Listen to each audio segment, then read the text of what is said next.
राष्ट्रवादी काँग्रेसमध्ये सातत्याने नवनवीन राजकीय घडामोडी घडत असून आधी विधान परिषद, नंतर राज्यसभा आणि आता विद्यमान आमदाराच्या राजीनाम्यामुळे जोरदार चर्चा सुरू आहे। राज्यसभा निवडणुकीत राष्ट्रवादीकडून राजेंद्र जैन यांना संधी देण्यात आल्याने अनेकांनी आश्चर्य व्यक्त केलं। त्यामुळे ज्येष्ठ नेते तथा मंत्री छगन भुजबळ नाराज झाल्याची चर्चा राजकीय वर्तुळात असून त्यांच्या बोलण्यातूनही ते जाणवत आहे। त्यातच आता राष्ट्रवादी काँग्रेसच्या वरिष्ठ नेतृत्वाकडून आमदार इद्रिस नायकवडी यांच्या राजीनाम्याची मागणी केली जात आहे। या संदर्भात देवगिरी बंगल्यावर बैठकही पार पडली।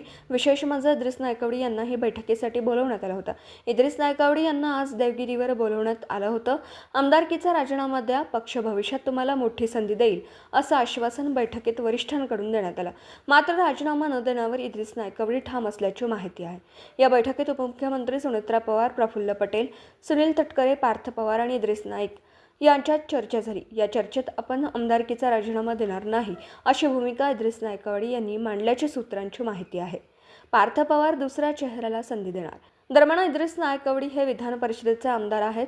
नायकवडी यांनी राजीनामा दिल्यास दुसऱ्या नवीन चेहऱ्याला संधी देण्यासाठी पार्थ पवार प्रयत्न करत असल्याची सूत्रांची माहिती आहे। त्यामुळे राष्ट्रवादी काँग्रेसमधील अंतर्गत राजकारण सध्या चर्चेचा विषय बनला आहे।